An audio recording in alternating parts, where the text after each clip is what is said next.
Bom dia a todos. Então, nós vamos comentar um pouco sobre o paciente, a associação do paciente frágil e o câncer. Então, eu achei um artigo que disserta sobre as implicações desse tipo, de associação no paciente que é submetido à cirurgia oncológica, ao tratamento oncológico, quimioterapia e à radioterapia. Então, qual seria a definição desse paciente? Um estado de extrema vulnerabilidade ao estresse, ocasionando efeitos adversos à saúde. Talvez uma definição mais ampla, ou seja, um estado complexo, multidimensional e cíclico de diminuição da reserva fisiológica, que resulta na diminuição da resiliência, da capacidade adaptativa, aumento da vulnerabilidade ao estresse. Então, esse, enfim, seria um esquema onde, ali na coluna da esquerda, eu teria a condição do paciente pré-tratamento. E na direita, após um agente, vamos dizer assim, estressante, que pode ser a radioterapia, a cirurgia, a quimioterapia, o tratamento, eu observo que esse paciente frágil, ele acaba diminuindo a capacidade de adaptação, a resiliência, e esse é o paciente que a gente tem que identificar, que é o paciente que complica. Então, aqui num contexto, né, da interseção da doença crônica, da incapacidade, da fragilidade, quando eu acrescento o câncer como uma doença crônica, eu aumento a minha incapacidade e a fragilidade do paciente. Então, enfim, talvez sejam as escalas mais utilizadas em oncologia, de performance status, que avaliam a funcionalidade do paciente, mas talvez eu possa fazer uma avaliação mais ampla desse meu paciente. Então, aqui um exemplo de uma escala que não necessariamente precisa ser presencial, mas eu avalio a fadiga, a resistência, a capacidade de deambular, as comorbidades e a condição nutricional.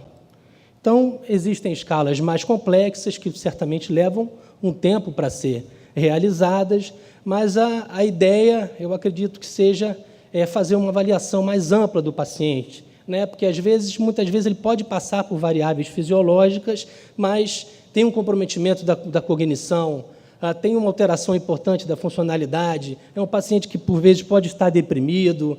Então, eu acho que é importante a gente rastrear esse tipo de paciente para direcionar o tratamento de uma forma mais efetiva.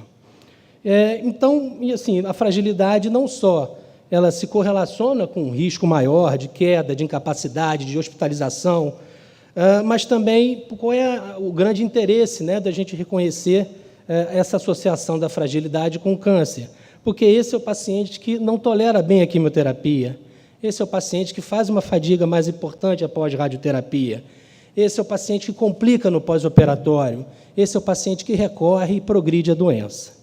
Então, de uma forma geral, seguindo mais ou menos a linha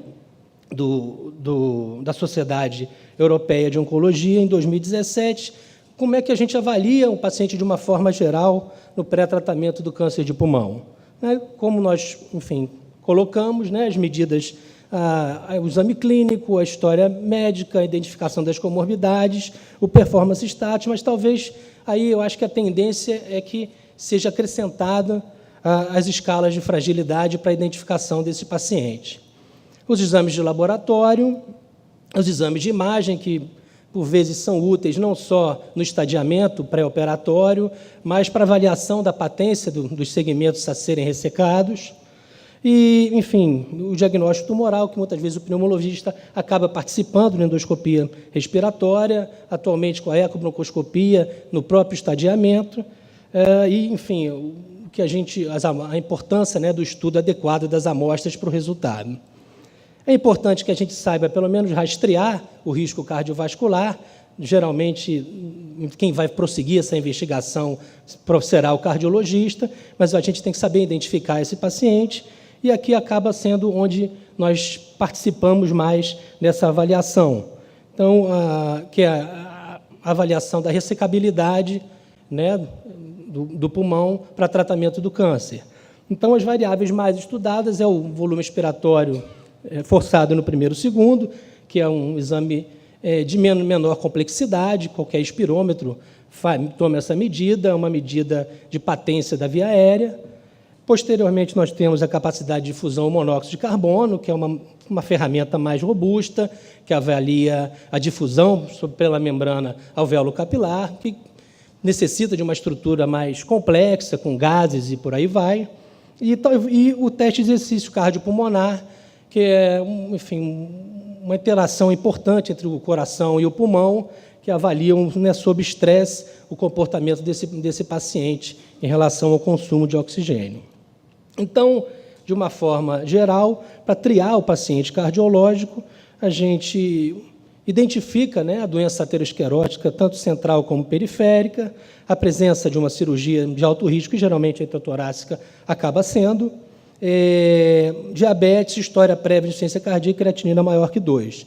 Esse paciente geralmente vai ser encaminhado para um cardiologista que vai triar, enfim, fazer a estratificação.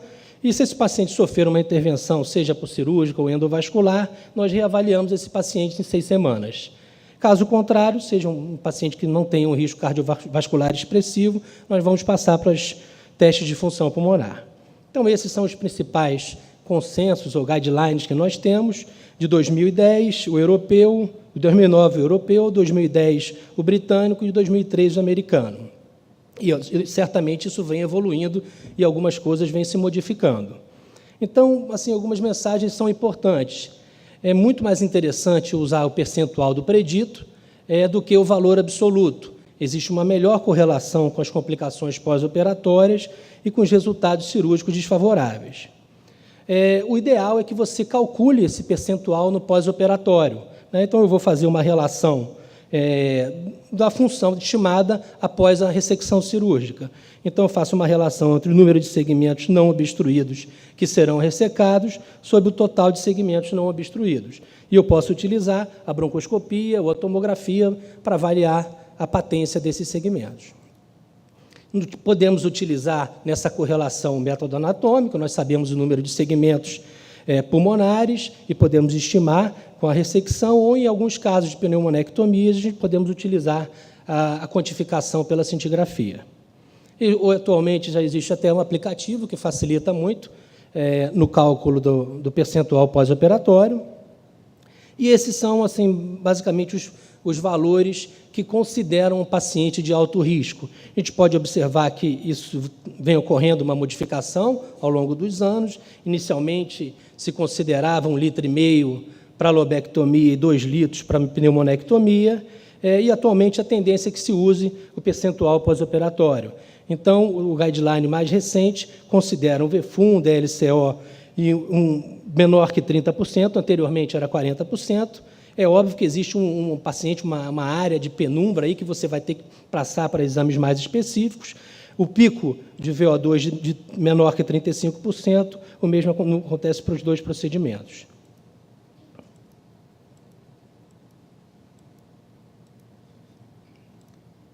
Então, assim, esse talvez seja um algoritmo mais utilizado. É óbvio que você tem que adaptar isso para a sua realidade e para o seu serviço. Então, ele avalia o risco cirúrgico, o risco cardíaco do paciente. Se esse risco for elevado, ele faz direto o teste cardiopulmonar. Se esse risco for baixo, ele calcula o VF1 e DLCO pós-operatório. Se esse valor for maior que 60%, ele considera um paciente de baixo risco. Se esse valor é menor que 30%, ele faz o teste cardiopulmonar. E aqui ele propõe uma coisa que, enfim, é validado, porém nem sempre reprodutível em todos os serviços. Esse paciente que fica com VFUM entre 30% e 60%, ele submete o paciente a um que ele chama de teste de campo, onde ele faz um exame mais simples, não tão complexo como o cardiopulmonar, mas ele faz o teste da escada ou da caminhada. Se o paciente caminha mais do que 400 metros ou sobe mais do que 22 metros de uma forma eficiente, ele considera um risco baixo. Se esse paciente não passa no teste, ele faz o teste cardiopulmonar e seleciona o paciente de acordo com o VFUM, com o VO2 máximo de pico. Então, esse, enfim, é um teste cardiopulmonar que dá uma informação mais robusta, não é disponível em todos os serviços, mas eu acho que muitas vezes ele é subutilizado. E, recentemente, algumas variáveis, não só o VO2 de pico, mas a relação entre o volume minuto e a produção de CO2 tem sido considerada. hoje já é praticamente validada como risco da insuficiência cardíaca e tem uma correlação muito boa com o risco pós-operatório da ressecção pulmonar. O valor é menor do que 35%, assim que se calcula, e o mesmo autor que fez o consenso de 2013 da CCP propõe agora no artigo em 2016 a realização do DLCO e do VFUM pós-operatório. Se ele for maior que 60, ele considera um paciente de baixo risco. Se ele for menor que 60%, ele faz o cardiopulmonar. Maior que 20 ml por quilom-minuto, baixo risco. Maior que 20 ml por quilom-minuto, baixo risco. Menor que 20 ml por quilom-minuto, alto risco. Então, esse paciente que fica aí entre 10 e 20, ele faz o cálculo dessa variável, VCO2, se for menor que 35, ele considera baixo risco, maior que 35, alto risco. Então, daí, enfim, nós vamos selecionar de acordo com a possibilidade de mortalidade, mas não só, assim, exclusivamente avaliando as variáveis objetivas de reserva cardiopulmonar, mas a avaliação do paciente como um todo. E aí nós vamos selecionar, enfim, qual seria a terapia mais adequada para esse paciente. Então, é óbvio, assim, eu sei que existem, né, ainda algumas discussões, mas o tratamento ideal do câncer do pulmão, se for possível, nos estágios iniciais, é a lobectomia, é a ressecção efetiva, né, da lesão. Entretanto, a cirurgia, né, a oncologia torácica vem em evolução, então existem possibilidades de técnicas menos invasivas, com menores ressecções, que talvez possa ser customizado, personalizado para esse paciente, que seria a ressecção em cunha ou a segmentectomia e modalidades não cirúrgicas que já foram amplamente aqui discutidas. Então, assim, uma mensagem que eu achei muito interessante relacionada a esse artigo, que é o papel do time multidisciplinar, ou seja, do tumor board, de pessoas envolvidas com oncologia torácica na tomada de decisão do tratamento do paciente.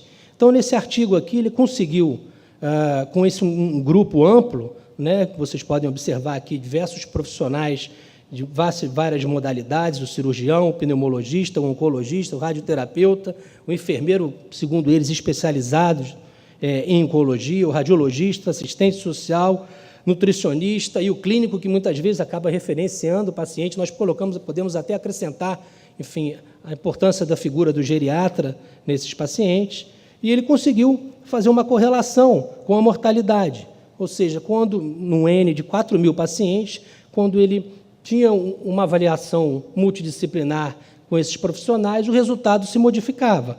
Esse aqui é o grupo, né, da intervenção, que é avaliado por um centro de câncer, e esse, não necessariamente, ele foi avaliado pelo grupo. E vocês observam com um P significativo que, enfim, isso muda o desfecho do paciente, reforçando a necessidade, enfim, da discussão, que eu acho que é uma prática que a gente tem feito aqui no nosso meio do tumor board. Então, a pergunta que a gente pode fazer, né? De que forma eu posso ajudar o meu paciente no pré-operatório, que intervenção eu posso fazer no pré-operatório que vai modificar o resultado. Então, aqui uma meta-análise, Cochrane, onde ele avalia que a reabilitação pré-operatória, geralmente realizada durante 4 a 6 semanas, e ele consegue correlacionar em favor, né, dessa intervenção com um menor risco de complicação pós-operatória e um menor tempo de internação hospitalar.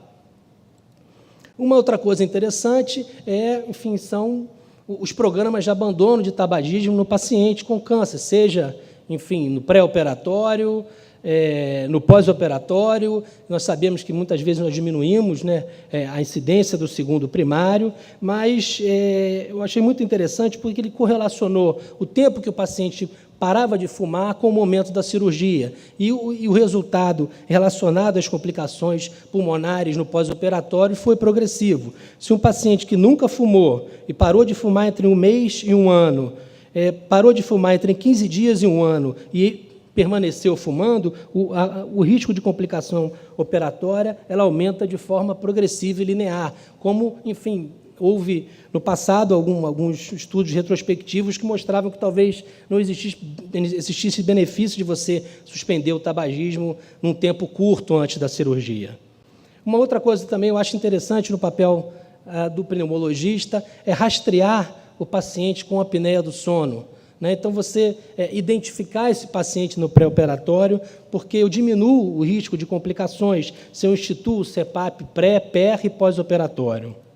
Então, se eu estivesse aqui finalizando, como, enfim, o pneumologista pode avaliar esse paciente com câncer de pulmão, esse paciente frágil, eu diria assim, de uma forma geral, identificando, enfim, rastreando esse paciente, identificando quem é esse paciente e, logicamente, adequando o tratamento adequado para ele, selecionando, às vezes, enfim, um tamanho não veste todos os pacientes. Então, é importante uma avaliação clínica ampla, com, enfim, não só o performance status, avaliação clínica, as comorbidades, mas o rastreamento da fragilidade.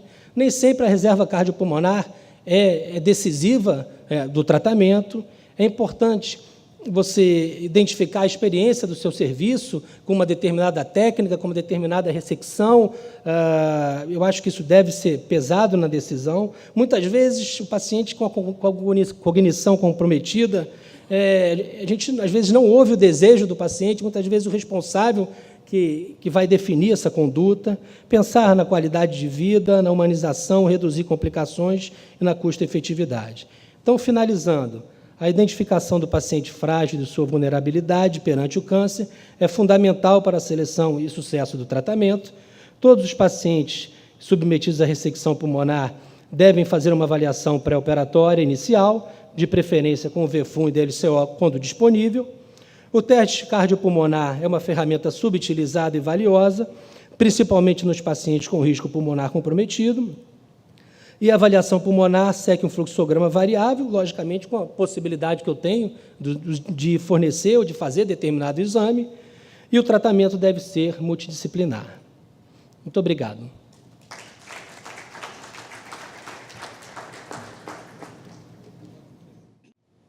Bem, bom dia a todos. Vamos dar seguimento aqui falando no paciente frágil e a pergunta que me foi feita é se a radioterapia é o padrão de tratamento nesse paciente. O que a gente sabe é que a cirurgia é o standard of care no paciente de câncer de pulmão inicial, mas a gente sabe também que o paciente, como eu comentei anteriormente na aula de ontem, 1/3 desses pacientes não são candidatos à cirurgia.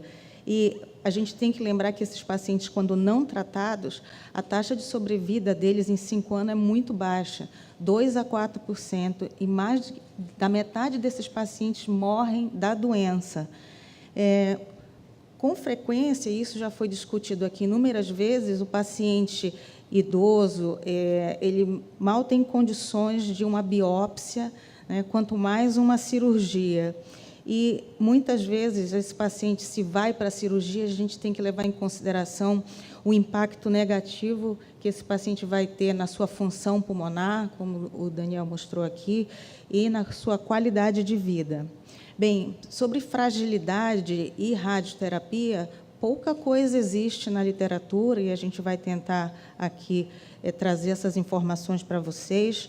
Mas o que a gente sabe já na nossa evidência de radioterapia, e também isso vem da cirurgia, é que os desfechos são piores nesses pacientes.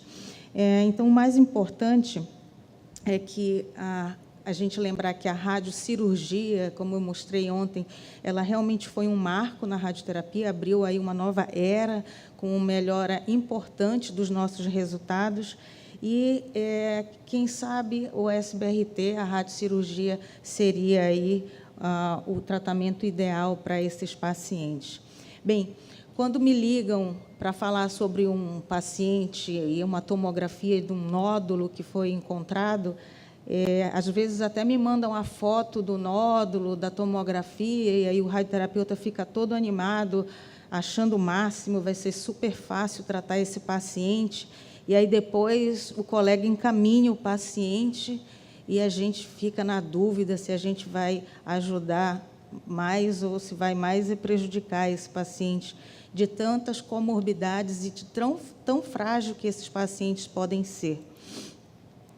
Só para entender um pouquinho o mecanismo de ação do SBRT, para quem não viu a aula de ontem, a gente aproveita da geometria, ou seja, tumores pequenos e altas doses de radioterapia para causar um efeito ablativo dessas lesões, coisa que não existe na radioterapia convencional.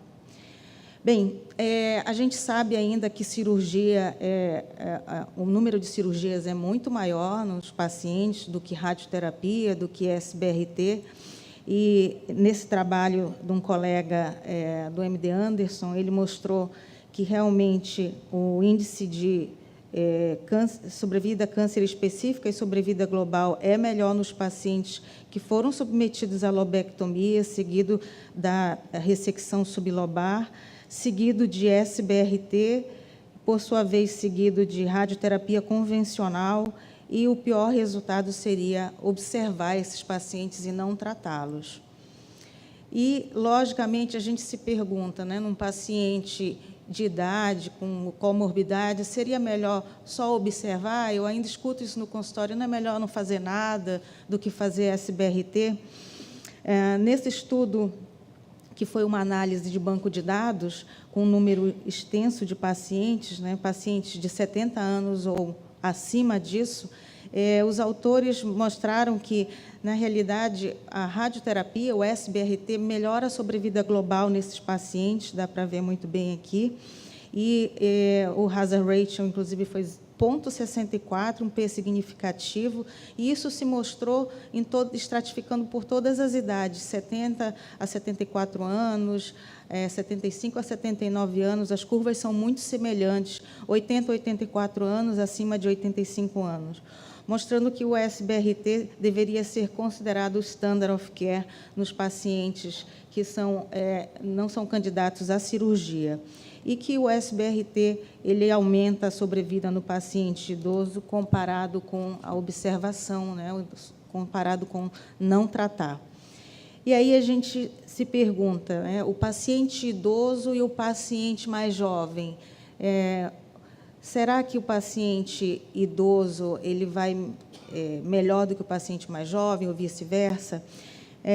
Nesse estudo que foi publicado aqui não sei se dá para ver, aqui no JCO em 2017, foram avaliados 16 estudos fase 2 e fase 3 em pacientes com tumores avançados que eram submetidos à quimio-radioterapia, e o que a gente percebeu nesse estudo é que a toxicidade não hematológica foi maior nos pacientes de mais idade comparado aos de menos idade. Então, aqui nessa tabela, a gente tem inúmeras toxicidades que foram observadas nesse paciente, e essa taxa foi maior nos pacientes, como eu falei, de mais idade do que de menor idade. O que é melhor, radioterapia fracionada convencional ou SBRT? Essa ainda é uma dúvida de vários colegas, e ontem eu mostrei esse estudo, é um estudo interessante, um estudo randomizado, que é o SPACE, é um fase 2, comparando o SBRT com radioterapia fracionada convencional, onde os pacientes foram tratados com 66 Gray em 3 frações ou 70 Gray em 35 frações. Isso, para a gente entender, são doses equivalentes, apesar de serem 3 frações, mas tem uma dose biológica efetiva muito maior. Foram um pouco mais de 100 pacientes e a idade média 74 anos.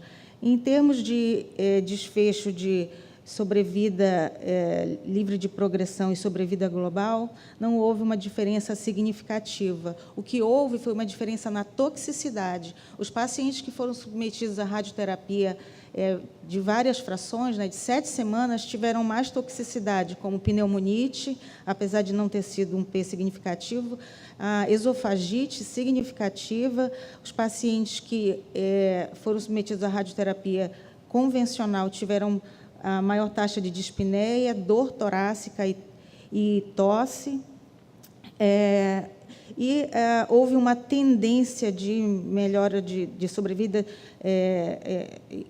com controle local mais favorável para o SBRT, e o grupo de SBRT teve menos toxicidade, e nos formulários de qualidade de vida eles tiveram uma melhor evolução. E, nesse estudo, eles concluem que o SBRT é superior por ser mais conveniente, deveria ser considerado o tratamento estándar nos pacientes estágio 1, que não são candidatos à cirurgia.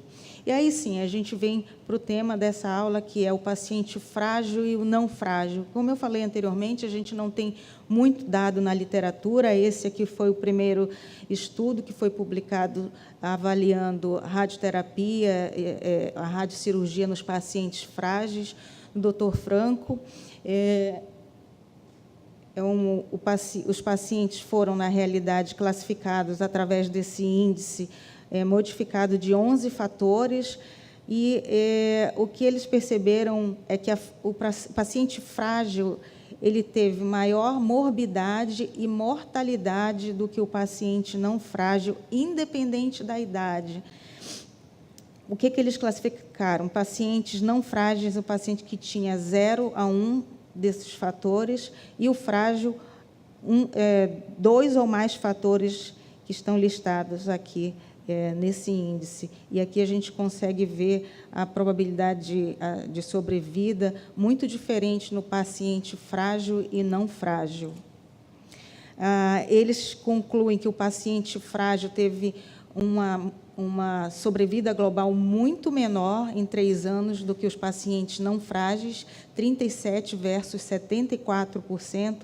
E, nessas curvas aqui, muito interessante a gente ver a incidência de morte, porque os pacientes frágeis, eles, na realidade, morrem mais de outras causas, seguido do câncer. E os pacientes não frágeis, eles, na realidade, morrem mais de outras causas do que do câncer, mas muito menor do que os pacientes frágeis, como mencionado anteriormente.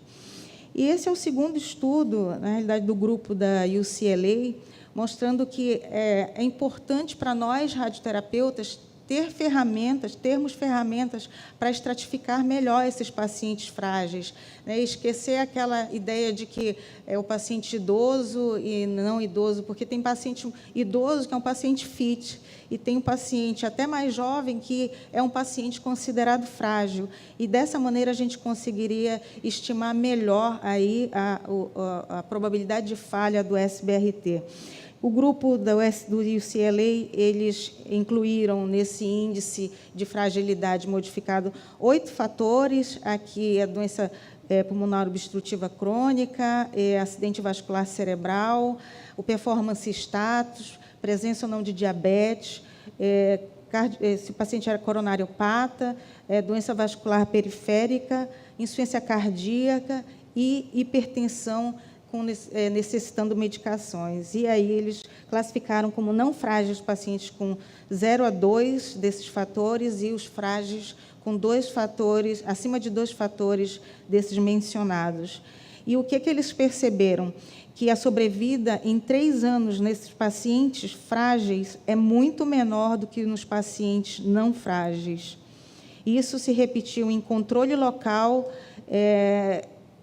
controle da doença e a sobrevida livre de recidiva.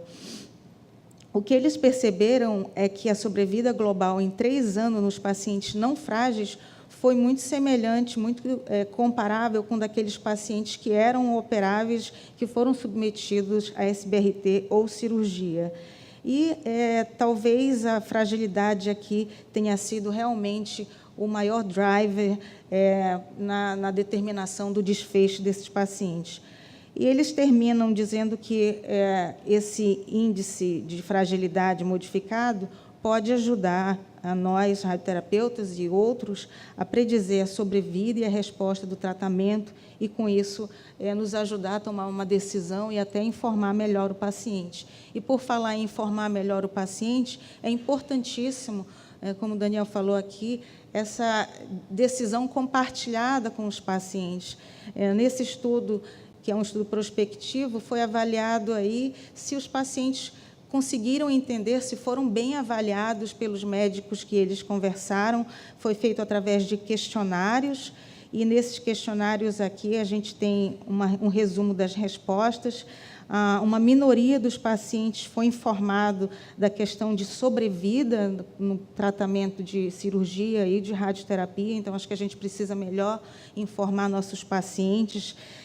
Aqui, o radioterapeuta ele explicou melhor sobre as vantagens e desvantagens do método e dos efeitos colaterais esperados do método quando comparado com a informação do cirurgião. E quantas frações importantes, aqui só para terminar, porque sempre me perguntam, você faz radiocirurgia em uma fração, 4, 5, 8? Nesse estudo randomizado fase 2, é um estudo do RTOG, o 0915, e foi fechado em 2011, a gente teve um resultado preliminar publicado em 2015, e esse estudo avaliou 2 esquemas de radioterapia, dose única com 34 Gray, com o padrão, que é 48 Gray, em 4 frações. Isso para pacientes não candidatos à cirurgia e com lesões periféricas. E o que a gente observou nessa primeira publicação é que, em termos de controle local, não houve grande diferença de uma fração para 4 frações. Ambos os regimes foram extremamente eficazes e de baixa toxicidade, e os autores terminam dizendo que talvez 34 Gray seja o esquema mais apropriado por ser apenas uma ida do paciente ao hospital. E aqui eu termino só mostrando o meu paciente propaganda, que é um paciente que deve ter todos os fatores daquele índice que eu mostrei para vocês, que chegou no consultório em 2012, com esse nódulo, que não teve condições nenhuma de ser biopsiado, o paciente era um paciente muito grave. Ele foi tratado com SBRT por nós, aqui imagens do planejamento.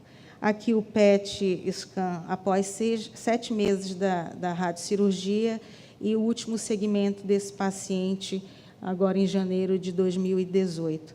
Bem, para concluir, acho que é importante a gente entender que o SBRT é uma ferramenta muito poderosa, né, e é extremamente eficaz e segura no tratamento do câncer precoce, câncer de pulmão precoce.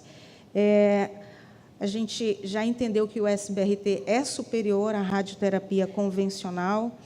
Nos pacientes que são não candidatos à cirurgia, a gente pode indicar a radiocirurgia por ter um excelente controle local, por ter uma sobrevida câncer específica superior e ter pouca toxicidade. E, com isso, a gente conclui dizendo que deveria ser o estándar em qualquer paciente que seja de idade e frágil. Obrigada.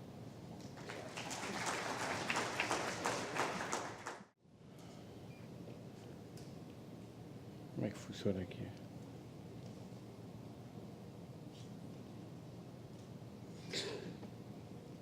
Eu acho que, pegando um pouco o fio da meada aqui do Denis, a fragilidade no meio geriátrico hoje, a discussão em torno de fragilidade é muito intensa, é muito interessante. Fragilidade hoje talvez seja para os geriatras o cálice sagrado, a busca do cálice sagrado, entender o que é a fragilidade, tentar conceituar o que é fragilidade, é talvez uma das áreas de maior discussão dentro da geriatria hoje. E eu acho que eu vou tentar mostrar aqui um pouco como é que é o raciocínio geriátrico, como é que nós chegamos a isso, mas eu acho que talvez a coisa que mais bem sintetiza essa história é que a gente não sabe muito bem o que é o paciente frágil, mas a gente sabe reconhecer um paciente frágil quando ele está diante da gente. Então, a gente começa com isso. Por que o paciente idoso é diferente? Primeiro, porque existe uma grande heterogeneidade na velocidade de envelhecimento. As pessoas envelhecem em velocidades e maneiras diferentes. Cada órgão envelhece a velocidades e de maneiras diferentes. Então, se a gente pegar um grupo de pessoas com 20 anos, todo mundo é mais ou menos igualmente saudável. E se você acompanhar essas pessoas durante 60 anos e olhar para elas todas com 80 anos, você vai ver uma grande diversidade do seu, digamos assim, status de saúde. Então, pessoas que eram originalmente iguais, ao longo da vida, envelhecem de forma muito diferente. Isso aí se traduz com perdas de capacidade fisiológica, como perda de capacidade de concentração da urina, perda de capacidade de adaptação visual noturna, perda de capacidade de memória, perda de força muscular, etc., etc. No final das contas, isso se traduz numa maior fragilidade, uma menor tolerância a estresse e, talvez, um dos pontos que mais importantes, a ideia de que a idade, por si só, não é um fator confiável para você poder avaliar o real status do paciente, como a própria Elisa estava falando, né? A questão da fragilidade ela não tem a ver propriamente com a idade, ela tem a ver com uma série de outros fatores que eu vou listar aqui. E como é que isso funciona em termos de terapia oncológica, né, no paciente idoso, de maneira geral, independente dele ser frágil ou não? Você tem uma diminuição dos possíveis benefícios da terapia oncológica e um aumento dos riscos, e o nosso desafio diante dessas questões, dessa heterogeneidade do envelhecimento, é desenvolver metodologias, instrumentos de avaliação que possam classificar melhor e estratificar melhor esses pacientes. E aí a própria oncologia, né, os próprios oncologistas têm alguns sistemas de avaliação de status funcional, que acho que são bastante utilizados, como o ECOG ou a escala de Karnofsky, que, na verdade, a escala de Karnofsky, que, na verdade, para nós geriatras, quando a gente olha para isso aqui, a gente vê que é um sistema de avaliação muito... ele pode ser muito rápido, muito simples, mas ele realmente deixa de avaliar o paciente de uma forma mais completa e acaba que acho que ele não responde à necessidade de estratificar corretamente o paciente idoso frágil. Então, por exemplo, tem aqui uma avaliação usando a escala de Karnofsky, em que você, na verdade, deixa de detectar uma série de pacientes frágeis, quer dizer, pacientes que, na escala de Karnofsky, eram avaliados como pacientes com status adequado, quando depois submetidos a uma avaliação, usando instrumentos de avaliação geriátrica um pouco mais específicos, instrumentos que avaliam, por exemplo, o desempenho em testes de marcha, você começa a detectar que dentro desse grupo de pacientes que, numa primeira avaliação oncológica, parecem pacientes adequados, na verdade, são pacientes que têm uma fragilidade ali dentro. E aí tem um complicador adicional, que também já foi mencionado aqui, o fato de que muitos dos estudos que são feitos nessa área exatamente pecam por ter poucos pacientes idosos, desculpe, o que torna difícil a obtenção de números e dados confiáveis.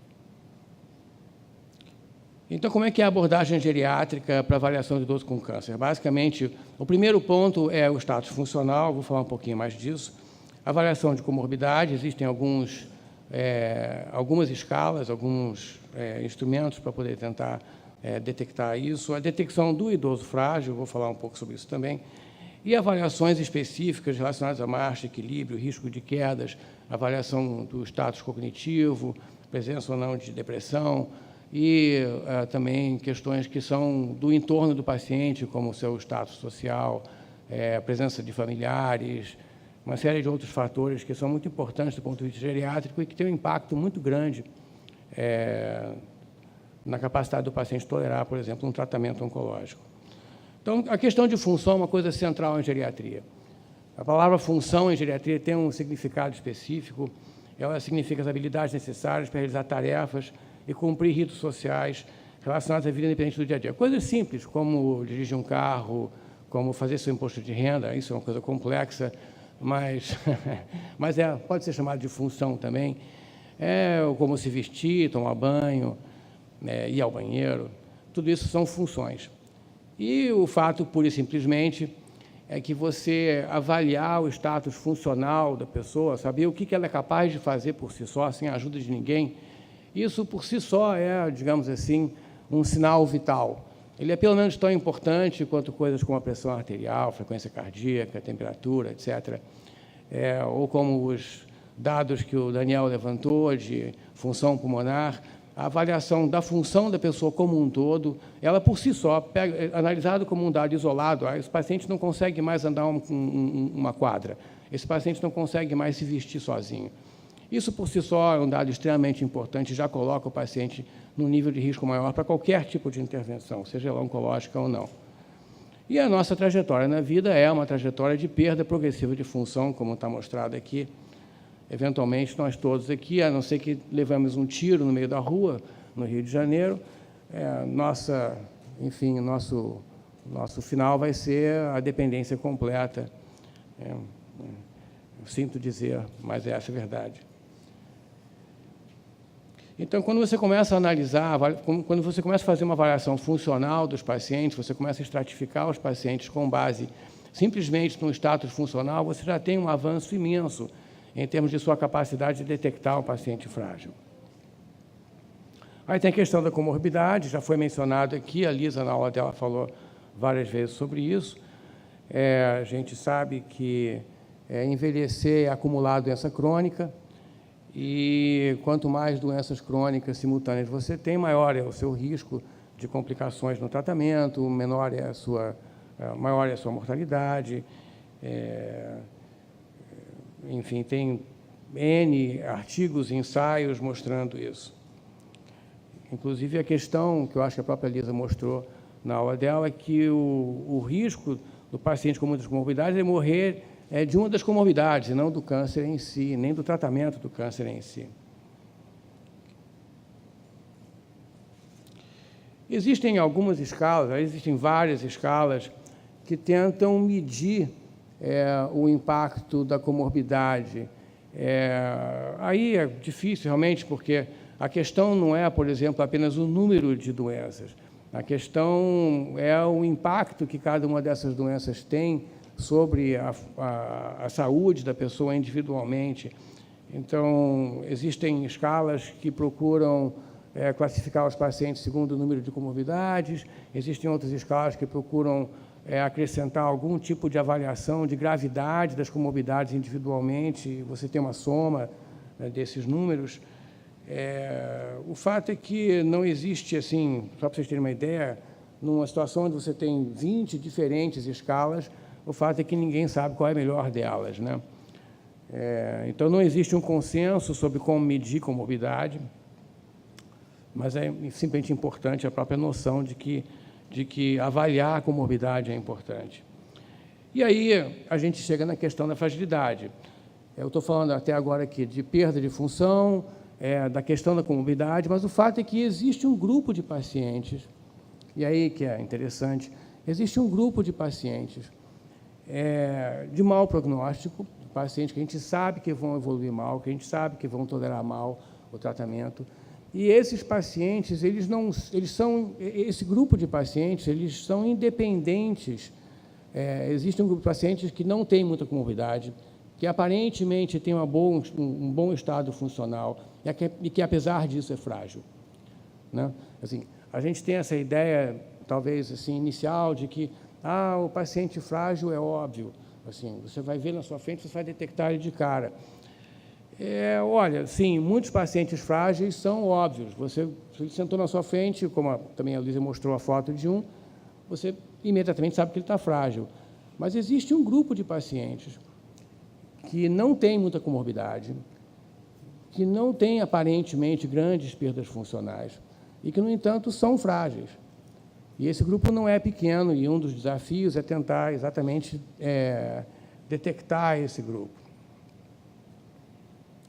Então, essa coisa do conceito da fragilidade, quer dizer, será que existe algum substrato biológico, algum denominador comum biológico que possa ser um marcador desse tipo de paciente?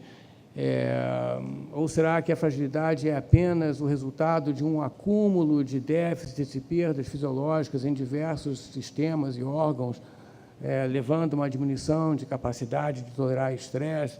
Enfim, é uma discussão aí mais ou menos contínua e intensa, e até agora não se chegou a uma conclusão, a um consenso. Não sabemos o que é, mas sabemos reconhecê-la quando estamos diante dela. Mas vamos lá. Quais são as coisas que a gente tem em comum para falar em fragilidade? Desregulação do sistema imunológico, sarcopenia, que é a perda de massa muscular, isso é certamente um dos eventos centrais, inflamação crônica, assim, quase sempre você consegue demonstrar laboratorialmente que esses pacientes têm algum grau de inflamação, mesmo que subclínica, que é persistente, o fenômeno da senescência celular, perda de resiliência, que é a capacidade de você tolerar estresse e voltar ao seu nível anterior de desempenho, diminuição de reservas fisiológicas e perda de resistência a eventos estressantes. Sintomas e sinais: perda ponderal, fraqueza, fadiga, inatividade. A pessoa diz que não consegue fazer o que fazia antes, não tolera mais o mesmo nível de atividade que fazia antes. E as consequências da fragilidade, que são quedas, doenças agudas, perda funcional, hospitalização, rehospitalização, eventualmente institucionalização, ou seja, colocar em casa de repouso, e morte precoce. Usando instrumentos de avaliação e detecção de fragilidade, você consegue demonstrar que numa comunidade, assim, pessoas que em princípio não estão doentes, você vai encontrar mais ou menos 7 a 10% das pessoas vão preencher critérios de fragilidade. Não é, isso é entre idosos, não é um número pequeno.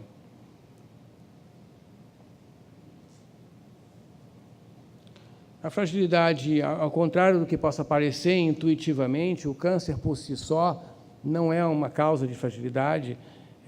Existe um igual número de idosos com fragilidade com e sem câncer. E tem aí, no início da década de 2000, uma pesquisadora americana chamada Linda Fried desenvolveu o que ela chamou do fenótipo da fragilidade, que são 5 características básicas, que é a perda ponderal, fraqueza, fadiga, lentidão e baixos níveis de atividade. Ela conseguiu montar uma escala usando instrumentos específicos para medir cada uma dessas variáveis e com isso ela desenvolveu uma espécie de escala que se tornou talvez a mais utilizada hoje em dia no meio geriátrico para detecção de fragilidade, embora haja discordâncias, tem gente que não isso não é um consenso, não, viu? Como já foi falado aqui, quando você consegue demonstrar que a pessoa tem fragilidade, o risco dela no tratamento oncológico aumenta muito. Então, critérios de fragilidade identificam um grupo de pacientes oncológicos de pior prognóstico, mas que não necessariamente tem déficit funcional, nem necessariamente tem um grande número de comorbidades. Aí tem outros problemas importantes do ponto de vista geriátrico, acho que por falta de tempo também não vou entrar nisso, mas que são, obviamente, importantes. Quer dizer, você não vai considerar um tratamento oncológico invasivo num paciente que tenha um grau de demência. Então, na verdade, como o que a geriatria usa para detectar o paciente frágil é o que a gente chama de avaliação geriátrica ampla, que é a aplicação de uma série de instrumentos e testes e escalas que visam detectar aquelas variáveis que eu citei anteriormente, e com isso você consegue, eventualmente, detectar o paciente frágil. Só para terminar aqui, existe hoje uma tentativa de integrar um pouco a avaliação geriátrica ampla na prática oncológica do paciente idoso. Tem o problema da avaliação geriátrica ampla, que ela toma tempo, ela usa recursos humanos. Então, num meio onde existe uma pressão imensa por desempenho, é importante tentar encontrar formas de se aumentar essa eficiência. Tem uma estratégia aqui, você tem um diagnóstico de câncer, usa um teste de triagem breve, existem vários testes, inclusive podem ser aplicados pelo telefone. Você consegue, pelo menos com um teste de triagem breve, classificar um paciente em saudável ou fit, né, como estamos falando aqui, ou, eventualmente, um paciente frágil. Você vai ter um grupo de pacientes que vão ficar num estágio intermediário, e esses pacientes você vai precisar realmente fazer uma avaliação geriátrica mais completa para poder determinar se ele é realmente frágil ou não. E é extremamente importante ter em mente essa tabela que está aqui. Infelizmente, por falta de tempo, não vou poder entrar em detalhes nela, mas eu acho que todo mundo que lida com paciente idoso deve tentar ter na sua cabeça uma tabela como essa, ou parecida com essa, que te permite ter uma ideia de qual é a expectativa de vida do paciente que está diante de você, que vai depender basicamente da idade dele e do seu estado de saúde. Tem também, hoje em dia, uma série de instrumentos que você pode usar pela internet, que podem te ajudar a avaliar prognóstico, mas, no final das contas, a mensagem que eu queria passar é essa, que a geriatria é uma especialidade organizacional. Quer dizer, o que o geriatra faz hoje, essencialmente, é lidar com equipes multiprofissionais, como o Daniel colocou muito bem no final da sua primeira aula. Eu acho que a principal atividade da geriatria hoje é promover formas de interação entre profissionais de diversas áreas que visam, no final das contas, aumentar a eficiência do tratamento de pessoas que tenham múltiplas doenças crônicas ou fragilidade. Obrigado.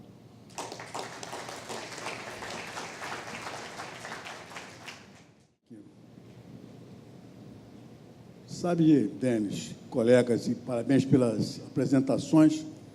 Eu sempre achei que uma das coisas mais interessantes e boas da minha vida é poder ensinar. Mas eu estava enganado. Uma das melhores coisas é aprender. É o que eu tenho feito aqui nessa manhã e com vocês também, aprendendo bastante. Eu queria trazer um conceito aqui à consideração de vocês. A meu ver, todo paciente que tem câncer, ele é frágil ou está fragilizado, que é o que nos interessa. O diagnóstico de câncer, ou a possibilidade de câncer, tira a imensa maioria das pessoas que falam a verdade mal. E aquelas que não falam também, só que não dizem, né? Porque esse é um diagnóstico que traz consigo uma carga emocional muito grande. As mais variadas classificações, a do Edmond, coloca lá no item 9, né, aspectos emocionais. Abordam aqui e acolá aspectos emocionais. Eu acho que isso é uma questão fundamental no manuseio do paciente com qualquer tipo de câncer, para as suas perspectivas de tratamento, seja este ou aquele, está bastante bem acolhido, envolvido pela equipe ou pelo profissional que, de fato, o cuida. Ele bate continência a uma daquelas pessoas com as quais ele mais se identifica. Eu acho essa uma questão muito importante do acolhimento e no acompanhamento desse grupo de pacientes. Há um outro também, na apresentação do Teles, que ele fala sobre a questão cognitiva. O paciente tem um Alzheimer, tem uma demência senil ou de outra natureza, né? O que fazer com esse paciente se o surpreendemos com câncer? Optamos pela doutora, não é? Minimamente invasivo, para poder oferecer alguma coisa e não deixá-lo evoluir in natura, como foi mostrado pelos trabalhos, uma discussão. E um outro grupo de pacientes que tem alterações, de fato, comportamentais, né? Com psicose, né? E que de manuseio também mais difícil. Né? Tenho tido, não muito frequente, ainda bem, né, experiências no manuseio desse grupo de pacientes que são, de fato, muito difíceis de você conduzi-los, tendo em vista as intercorrências, como a quimioterapia, etc. Então, eu faço essa consideração porque eu acho que essa é uma questão maior da nossa categoria dos médicos, né? Acolher, cuidar, né? E esse é um momento muito difícil na vida de todos nós, mas especialmente para aqueles que têm um problema. São considerações, se vocês julgarem pertinente fazer algum comentário, eu ouvirei de bom grado.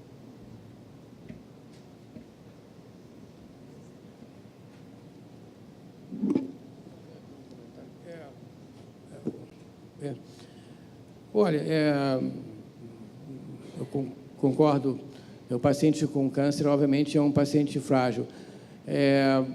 Isso, mas na acepção da palavra fragilidade, quando da maneira que eu estou falando em fragilidade, da maneira que um geriatra fala em fragilidade,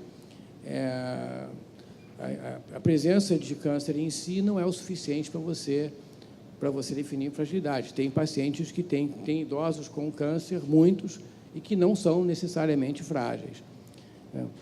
É exatamente essa discussão que eu estava colocando ali.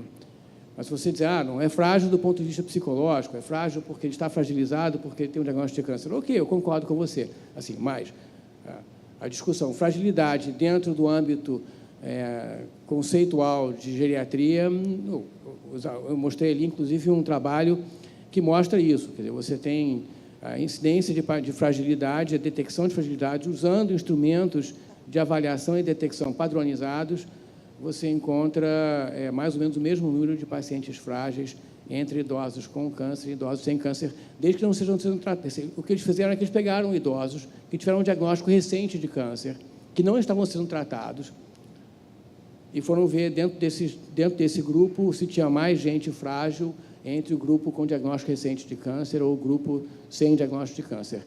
E não tem mais gente frágil no grupo com diagnóstico recente de câncer. Ou seja, câncer por si só não é o suficiente para causar fragilidade. Bom dia, meu nome é Rená, eu sou de Volta Redonda.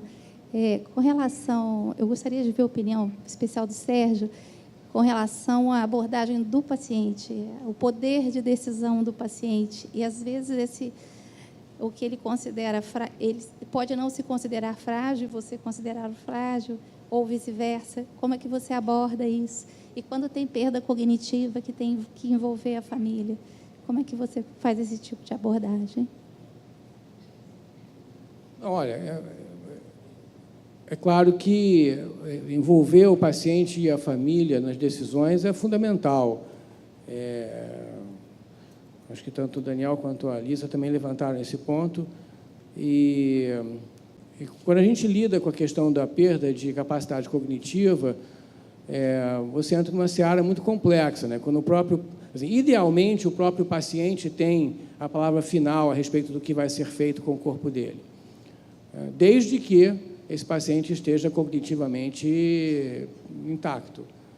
E um dos grandes problemas é que perda de capacidade cognitiva não é um fenômeno 0 ou 1. Não é como gravidez, ou você está grávida ou não está. As pessoas vão perdendo capacidade cognitiva, muitas vezes de forma lenta e ao longo de um espaço de vários anos. E, assim, a partir de que momento você define que essa pessoa não é mais capaz de tomar decisões a respeito do seu próprio corpo, é muito complicado, não é óbvio, não. É um outro desafio em geriatria, que é completamente separado da questão da fragilidade, né? A questão da fragilidade em si, a gente levanta essa questão para a família. Se, olha, o paciente tem uma fragilidade física, ele tem um risco maior de ter complicações, a gente tem que abrir isso para a família e conversar abertamente e incluir o paciente nessa discussão. Larissa? Parabéns pelas aulas. Um dos grandes embates de tumor board hoje é o paciente octogenário com lesão ressecável, com a função pulmonar boa. A gente torce para a função pulmonar, às vezes, vir ruim para facilitar a decisão, mas, às vezes, vem tudo bom. Hoje, vocês, Daniel, Lisa, Sérgio, vocês recomendam alguma... A gente busca isso, mas ninguém... Você recomenda alguma ferramenta dessas que vocês mostraram que objetivamente, que consegue te dar uma decisão objetiva, do tipo, pontuação tal, eu favoreço a radioterapia, pontuação... Porque o que eu vejo é que a decisão acaba ficando sempre muito subjetiva no octogenário com prova de função boa e sem ter cara de frágil, né? Aquele que você olha e não está na cadeira de roda. Né? Eu acho que, enfim, essa questão realmente é complexa e eu acho que não vai existir um número, né? Eu acho que tudo passa, independente das escalas, por uma avaliação clínica ampla, né, de reconhecimento do paciente, e a idade por si só acaba não sendo a definição, né? É óbvio que os parâmetros objetivos são importantes. Esses pacientes muitas vezes toleram a perda da função pulmonar inicialmente, né, nas primeiras semanas, mas depois, em 6 meses, eles acabam tendo uma boa recuperação. Mas eu acho importante, assim, essas coisas foram colocadas relacionadas, primeiro, à decisão do paciente. A gente até teve alguns pacientes em comum, eu acho que o receio é do rótulo, né? O paciente chega para você, eventualmente com o médico, e vem acompanhando o paciente e fala, olha, ele não quer fazer nada. Mas, às vezes, essa não é a vontade do paciente. E eu acho que com o universo de tratamento, de possibilidades que a gente tem hoje para tratar o câncer de pulmão, eu acho que, enfim, isso deve ser conversado, perseguido o diagnóstico, quando possível, e oferecido para o paciente. Mas eu acho que essa decisão é complexa e várias variáveis vão pesar. Eu acho que não vai ter um número, vai ser essa associação desses dados com a decisão do paciente e a família. Eu gostaria de fazer um comentário, aproveitando essa questão. Acho que é do ano passado, no câncer, um trabalho sobre octogenários e nonagenários com câncer de pulmão.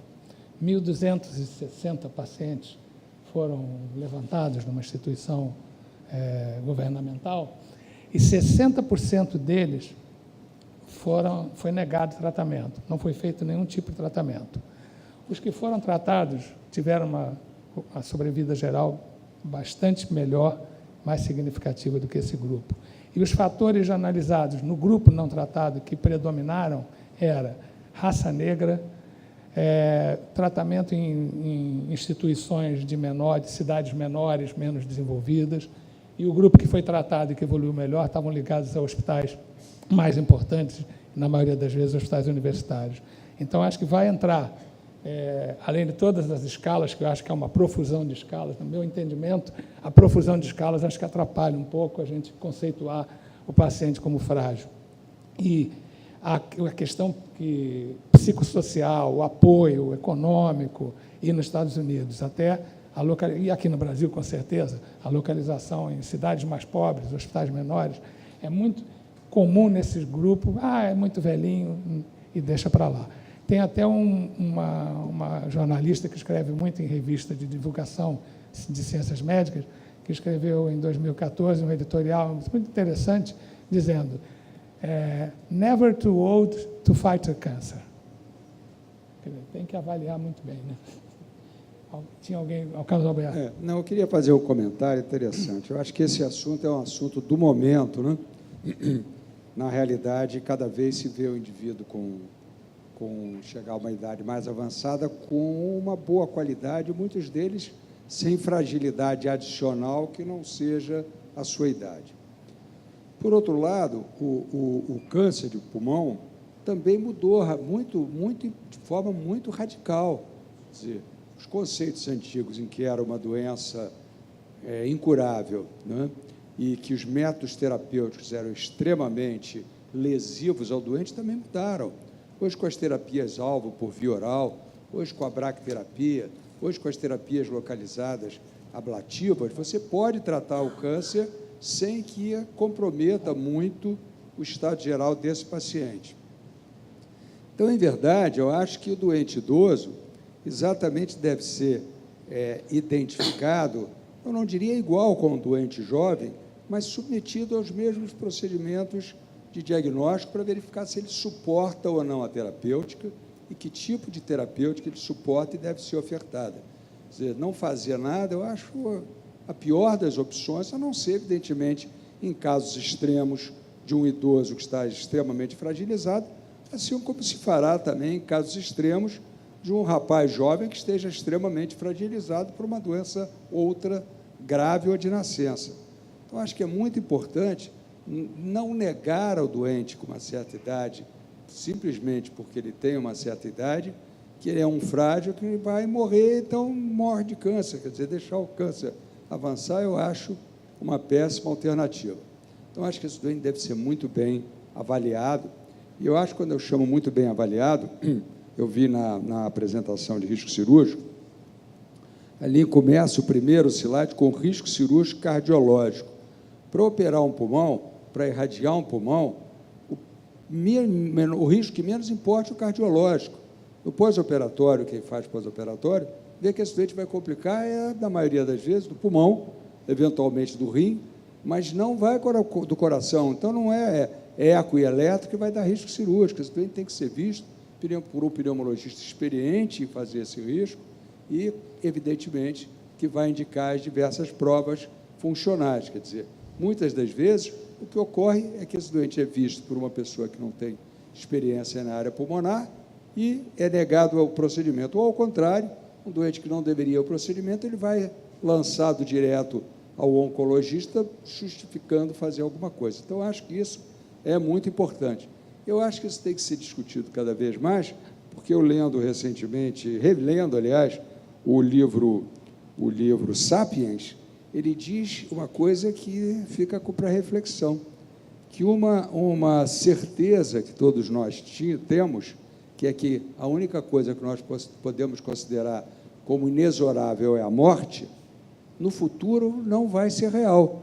Quer dizer, na realidade, a morte não vai ser obrigatória, vai ser opcional, que, na realidade, a morte nada mais é do que uma falha atual da ciência em resolver os problemas que nós temos. Quando todos forem resolvidos, nós vamos ter vida eterna. Né? Essa é muito boa. Acho que tem que terminar, né? Bom, nós estamos no final do nosso tempo, que logo a seguir tem uma mesa de tópicos em videotoracoscopia avançada. Obrigado a participação de todos, as perguntas da plateia.